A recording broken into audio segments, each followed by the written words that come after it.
Hello testers.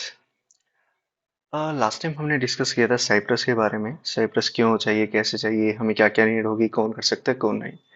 तो आज से हम साइप्रस की एक सीरीज स्टार्ट करने वाले हैं, साइप्रस इन हिंदी। तो कोई भी सीरीज है, जो भी कुछ भी हमें स्टार्ट करना है, जैसे साइप्रस ही स्टार्ट करना है, तो इसको स्टार्ट करने के लिए कुछ प्री रिक्वेस्ट ही रहेगी, जो कि आपके सिस्टम में होनी चाहिए साइप्रस पे काम करने के लिए। तो साइप्रस पे काम करने के लिए कुछ बेसिक सी रिक्वायरमेंट है, जो कि बहुत बेसिक है, जो कि रहेगी आपके सिस्टम में नोड जेएस होना चाहिए और विजुअल स्टूडियो कोड होना चाहिए। बट स्टिल एक बार हम साइप्रस की वेबसाइट पे भी चलते हैं, जहाँ से हम देख सके कि एग्जैक्टली क्या क्या रिक्वायरमेंट है। अगर बात की जाए सबसे पहले सिस्टम रिक्वायरमेंट की, तो ऑपरेटिंग सिस्टम के हिसाब से आपको यहाँ सब कॉन्फ़िगरेशन दे रखे हैं, मिनिमम कितना सपोर्ट करता है कितना नहीं साइप्रस। और अगर मैं सॉफ्टवेयर की बात करूँ, जैसे कि मैंने आपको पहले भी कहा, नोड जेएस चाहिए। अब नोड जेएस क्यों चाहिए वो एक अलग क्वेश्चन है। नोड जेएस चाहिए तो हम इन दोनों सॉफ्टवेयर्स को यूज करने वाले हैं, नोड जेएस को और विजुअल स्टूडियो कोड को। अब चाहिए क्यों? अब जैसा कि मैंने कहा था कि साइप्रस को हमें जावास्क्रिप्ट प्रोग्रामिंग लैंग्वेज के साथ यूज करना है। तो ठीक है, यूज तो करना है, बट वो जावास्क्रिप्ट हमारे सिस्टम में रन कैसे करेगी? तो उसको अगर हम अपने लोकल सिस्टम में रन करना चाहते हैं, तो हमें पहले एनवायरनमेंट चाहिए होगा उसको सेट करने के लिए। तो नोड जेएस हमें एनवायरनमेंट देता है पूरा प्रॉपर, जिसके अंदर हम अपना जावास्क्रिप्ट का कोड रन कर सकते हैं। तो ये है नोड जेएस की ऑफिशियल वेबसाइट, और आप अपने ऑपरेटिंग सिस्टम के अकॉर्डिंग इसको डाउनलोड कर सकते हैं। इसके 2 वर्जन है। तो जो स्टेबल वर्जन है हम मोस्टली वही डाउनलोड करते हैं। तो स्टेबल वर्जन ये रहेगा, लेटेस्ट और करंट जो वर्जन चल रहा है नोड का, जो लेटेस्ट है, बिल्कुल बिल्कुल। तो वो ये रहेगा, बट हम ये वाला यूज करने वाले हैं। और ये आपके ऑपरेटिंग सिस्टम के ऊपर डिपेंडेंट रहेगा, तो आप अपने ऑपरेटिंग सिस्टम के अकॉर्डिंग इसको डाउनलोड कर सकते हो। और जो दूसरा हमारे पास सॉफ्टवेयर हमें चाहिए होगा, वो है विजुअल स्टूडियो कोड। तो अब ये क्या है? अब हमें कुछ भी राइट करना है, कोई भी डेवलपमेंट करनी है, कोई भी कोडिंग करनी है, वो हम किसी एडिटर पे तो करेंगे। तो उसके लिए एक आईडी की नीड होती है। तो जावा के केस में या फिर सेलेनियम के केस में जो मोस्टली हम यूज करते हैं, वो करते हैं एक्लिप्स या फिर इंटेलिजे।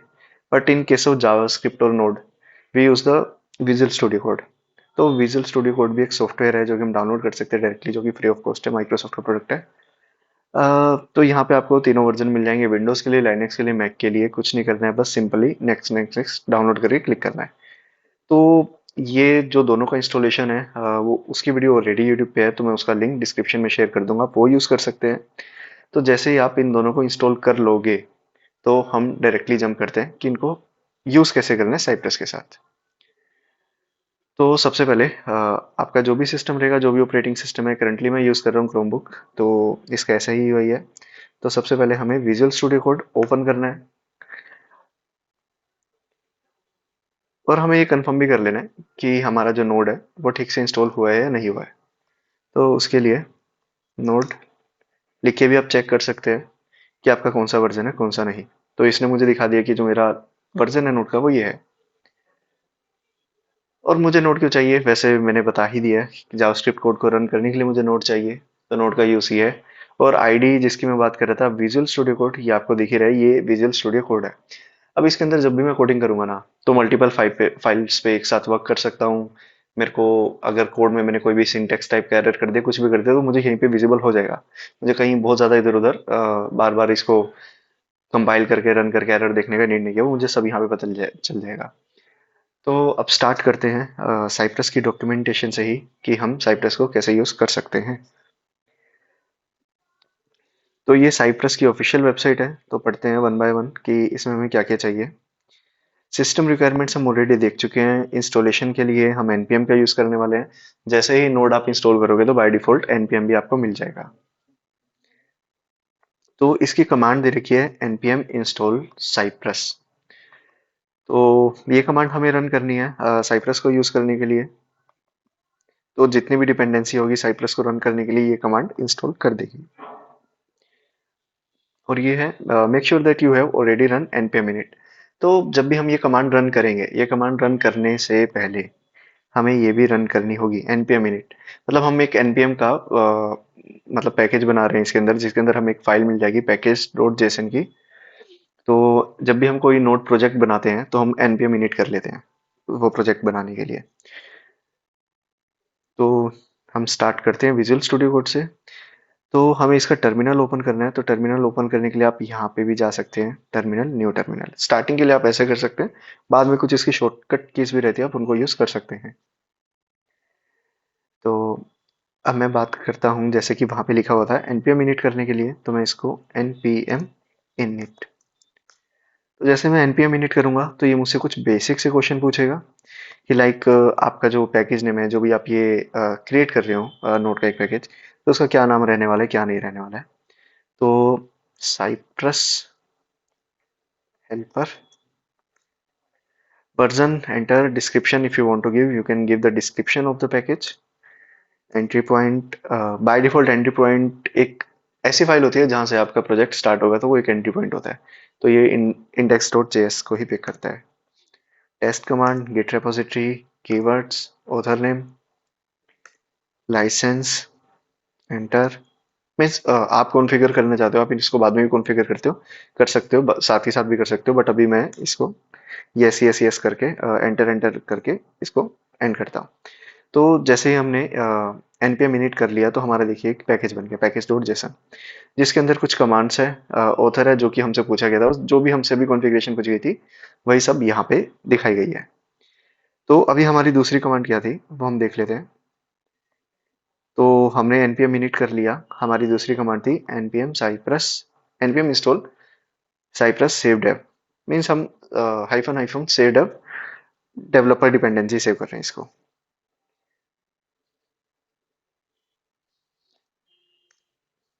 तो अब हमने ये कमांड लिखी है और मैंने एंटर किया है, तो देखते हैं क्या क्या होता है। इंस्टॉल होने में थोड़ा सा टाइम लगता है इसको। तो मीनवाइल इंस्टॉल हो गया वैसे। तो ये देखिए, एडिट 183 पैकेजेस, तो इसने दिखा दिया कि इतने पैकेजेस हमने इस कमांड के थ्रू इंस्टॉल किए हैं इसमें, मतलब यूज करने वाले हैं। तो नोड मॉड्यूल्स जितने भी पैकेजेस वगैरह थे हमारे, सबके सब यहाँ आ गए हैं। अभी लास्ट टाइम जब हमने ये फाइल देखी थी, तो यहाँ पे डेव डिपेंडेंसीज जैसा कुछ नहीं था, पर अभी देखिए यहाँ पे साइप्रस आ चुकी है, साइप्रस का जो वर्जन है वो भी आ चुका है, ये देखिए। तो हम इसको ही यूज करने वाले हैं। तो साइप्रस इंस्टॉल हो चुका है। अब बात आती है रन करने की। तो रन करने के लिए भी हम कमांड देख लेते हैं एज पर द डॉक्यूमेंटेशन, क्या है क्या नहीं।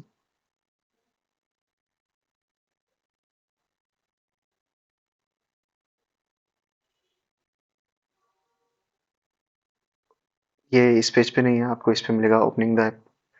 तो देखिए दो कमांड है, एनपीएक्स के थ्रू भी है, यान के थ्रू भी है, और एक जो मुझे सबसे सही लगता है, स्क्रिप्टिंग के थ्रू। तो मैं अभी आपको स्क्रिप्टिंग के थ्रू ही लेके चलूंगा, क्योंकि वो मुझे काफी ठीक लगता है। ये देखिए, इसमें दे रखा है कि हमारे पास एक फाइल है पैकेज डॉट जेसन, हमें उसके अंदर जाना है, और उसके अंदर जाने के बाद हमें स्क्रिप्ट्स के अंदर ये कमांड ऐड करनी है। तो मैं इस कमांड को कॉपी कर लेता हूँ।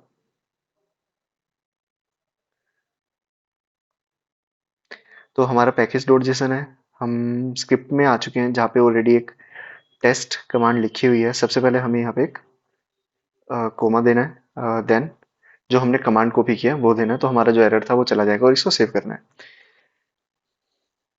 अब हमें एक कमांड रन करनी है, npm रन साइप्रस ओपन।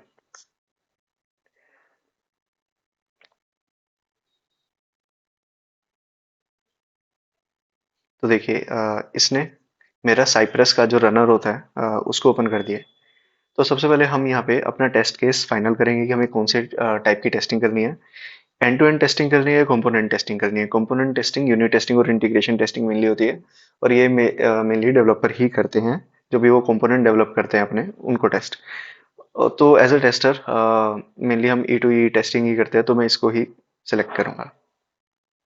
और यहाँ पे आप ऊपर सब कुछ देख सकते हैं कि लाइक वर्जन कौन सा यूज कर रहे हैं, डॉक्यूमेंटेशन है, लॉगिन। जैसे कि मैंने बताया था, साइप्रस के दो वर्जन, मतलब दो तरह से यूज कर सकते हैं। एक तो साइप्रस एज ओपन सोर्स हम डायरेक्टली यूज कर ले, जो इसके फ्री फीचर है उन सबको यूज करके, या फिर इसका एक पेड वर्जन भी रहता है। मतलब पेड वर्जन कुछ अलग से नहीं है, जब हम पेड बाय करते हैं साइप्रस को, तो वहां पे हमें कुछ और एडवांस फीचर्स मिल जाते हैं, जैसे डैशबोर्ड का फीचर, क्लाउड पे टेस्ट केस रन करने का फीचर, इस ये सब चीज़ें मिल जाती हैं। अगर टाइम मिला तो मैं थोड़ा बहुत उसके बारे में at the end of the course बताऊंगा। तो अब ये बात आती है Cypress configuration files. We edit the following files to your project. तो जैसे ही हमने इसको इंस्टॉल किया और ये फर्स्ट टाइम रन हुआ, तो इसने कुछ फाइल्स को हमारे जो हमारी रेपोजिटरी थी या फिर जो हमारा फोल्डर था वहाँ पे ऐड किया है। तो ये उन फाइल्स के नाम है और हम इनको देख सकते हैं कि ये क्या है क्या नहीं है। तो इन सबको मैं बाद में डिटेल बताऊंगा, अभी सिर्फ आप कंटिन्यू पे क्लिक कर सकते हैं। कंटिन्यू पे क्लिक करने के बाद ये आपसे बोलेगा कि आपको ये जो भी टेस्टिंग करने वाले हैं हम कौन से ब्राउजर पे रन करनी है। जैसे कि हमें पता है कि हम इसको क्रोम पे, फायरफॉक्स पे, एच पे, बड़े सारे ब्राउजर्स पे रन कर सकते हैं। तो अभी जो ये मेरा सिस्टम है क्रोम ओएस है, तो मैंने इसके अंदर कुछ डाल नहीं रखा है खास। तो इसमें एक इलेक्ट्रॉन ब्राउजर हमें बाय डिफॉल्ट मिलता है ये साइप्रस के साथ। तो इलेक्ट्रॉन के ऊपर ही हमारे सारे ब्राउजर बने हुए हैं जितना मुझे पता है। तो हम इलेक्ट्रॉन को यूज करेंगे यहाँ पे। आप क्रोम ओएस जो भी, मतलब क्रोम या फिर एज जो भी आप यूज करना चाहे वो कर सकते हैं अपनी रिक्वायरमेंट के अकॉर्डिंग। वापस से जाके हम इस बटन के, मतलब इस लिंक के थ्रू सेटिंग्स को चेंज कर सकते हैं, अदरवाइज हम स्टार्ट कर सकते हैं। जैसे मैं स्टार्ट पे क्लिक करूंगा, अब यहाँ पे ये नेक्स्ट पेज आ जाएगा। अब ये बोलेगा कि जो भी हमने ये प्रोजेक्ट बना रहे हैं, तो क्या हम खुद की अपनी ही फाइल बनाने वाले हैं बिल्कुल न्यूली, या फिर हम कुछ एग्जाम्पल चाहते हैं देखने के लिए पहले कि एग्जैक्टली हम करने क्या वाले हैं क्या नहीं करने वाले हैं। तो अगर आप एक्सपीरियंस्ड हो तो आप इसको भी यूज कर सकते हो। अगर आप बिल्कुल ही स्टार्टिंग से करने वाले हो और एक बार डेमो देखने वाले हो, या फिर देखना चाहते हो कि साइप्रस है क्या, काम कैसे कर रहे हो और क्यों कर रहे हैं, क्या है क्या चीज, तो आप इसके ऊपर क्लिक कर सकते हो। तो मैं इसके ऊपर क्लिक करूंगा, तो ये सारी की सारी फाइल्स एक फोल्डर बना के, साइप्रस सीटीयू एंड टू एंड टेस्टिंग, ये सारी की सारी फाइल्स को मेरे प्रोजेक्ट के अंदर डाल देगा। तो अब ये सारे के सारे ना एक्चुअल में फाइल्स हैं जिनके अंदर टेस्ट केसेस लिखे हुए हैं, टेस्टिंग फाइल्स हैं। तो इनमें से मैं कोई भी फाइल रन करूंगा ना, ये एक ऑटोमेशन का एक टेस्ट केस रन करेंगे, जिससे आपको थोड़ा बहुत हिंट मिल जाएगा कि साइप्रस में टेस्ट केसेस रन कैसे होते हैं। तो जैसे मैंने उस पर क्लिक किया फाइल पे, तो ये देखिए एक टेस्ट केस रन होगा।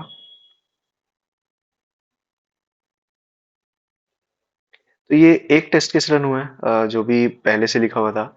अभी यहाँ पे बहुत सारे टेस्ट केसेस हैं जिनको हम यूज कर सकते हैं। व्यू पोर्ट का यूज करके देखते हैं। इसके अंदर ये जो साइज है ना, स्क्रीन का रिजोल्यूशन जो कि आप यहाँ पे देख पा रहे हो, ये उसको थोड़ा सा रीअरेंज कर रहा है। तो आज के लिए मुझे लगता है कि इस वीडियो में इतना इनफ रहेगा, क्योंकि हमारा इंस्टॉल हो चुका है। इंस्टॉल होने के बाद हमें साइप्रस को कैसे यूज करना है, ये जो सारे के सारे ऑप्शन है ये किस चीज के लिए हैं, मतलब ये सब हो कैसे रहा है, तो थोड़ा सा उसके बारे में डिस्कस करेंगे, फाइल स्ट्रक्चर के बारे में डिस्कस करेंगे और उसके बाद स्टार्ट करेंगे। Thanks lot.